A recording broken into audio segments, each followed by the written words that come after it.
దారిని పోయే కంపం తెచ్చి నెత్తిని పెట్టుకోవడం ఎట్లాగో తెలుగుదేశానికి జనసేనకి బాగా తెలుసు. జగన్ మీద రాయబడింది. చేతనైతే ఆయనకి ఏం కాకూడదని కోరుకుంటున్నాం, మా చేతుల్లో ఓడిపోవాలని కోరుకుంటాం, కానీ జనం చేతుల్లో రాళ్ళ దెబ్బలు తినాలని కోరుకోము, రాళ్ళు వేయడం మానేసి ఓట్లేసి ఓడగొట్టండి ఆయన్ని అని చెప్పారనుకోండి, హుందాగా బాధ్యతాయుతంగా ఉండేది. అలా కాకుండా జగనే రాయితో గీక్కున్నాడు, లేకపోతే తాడు తగిలింది, ఇట్లాంటి పిచ్చి స్టేట్మెంట్లు ఇచ్చారు.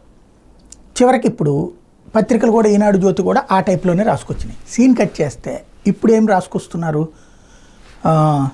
వేకువనే పోలీసుల పంజా, వడ్డెర కాలనీకి వచ్చి రచ్చరచ్చ చేసేశారు, అక్కడ అమాయకులు పట్టుకుపోతున్నారు, వాళ్ళ అమ్మ అయితే పొద్దున్నే తీసుకెళ్ళిపోయారు, 200 ఇస్తానన్నారు, అందుకని మేము నుంచున్నాం, డబ్బులు ఇవ్వలేదు కానీ ఈలోపు చేసేశారు.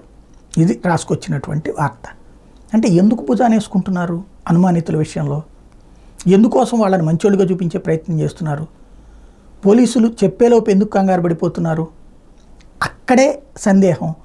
తెలుగుదేశం అనుకూల మీడియా చేసే అత్యుత్సాహం అది తెలుగుదేశమే చేయించిందన్న అనుమానాల్ని రేకెత్తించడానికి, ఆల్రెడీ రేకెత్తించే ప్రయత్నం వైసీపీ చేస్తుంటే దాన్ని ప్రోత్సహించడానికి ఈ మీడియా ఎప్పుడైతే వీళ్ళని ఎత్తినేసుకుంటుందో ఖచ్చితంగా అదే రూట్లోకి వెళ్తుంది.